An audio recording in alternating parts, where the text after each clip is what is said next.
on note que les premiers rationalistes, ce qu'ils ont projeté sur ces chamans était l'idée qu'ils étaient des imposteurs. Donc on a encore affaire à une projection du contraire. Les premiers rationalistes estimaient qu'ils avaient un monopole du vrai savoir et ces gens-là étaient des imposteurs, c'est-à-dire le contraire d'eux-mêmes.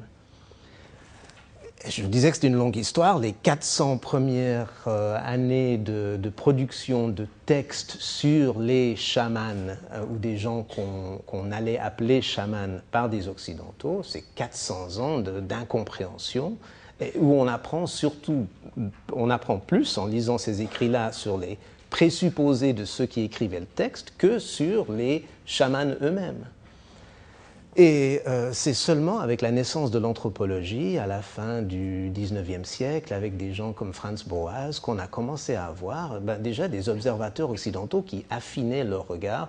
Boas a dit en 1900, l'étudiant d'anthropologie doit faire deux choses, observer les autres dans leur altérité tout en prenant en considération ses propres présupposés, sinon il risque de les projeter sur le sujet d'étude.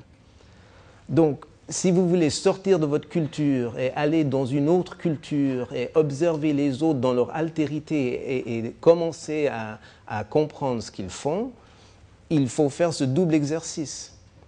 Et à partir du moment que l'observation de l'autre s'est professionnalisée dans une anthropologie au XXe siècle, on a commencé à avoir des descriptions de chamans qui étaient un peu plus neutres et un peu plus remplies d'informations.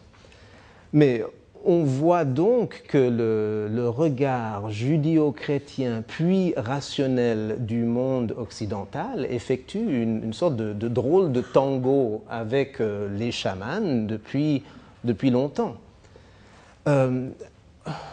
On arrive donc au XXe siècle, on a le matérialisme triomphant, le monde industriel, des guerres mondiales, l'industrie chimique, la domination de la matière, le monde moderne, les chemises en nylon, enfin toutes ces splendeurs.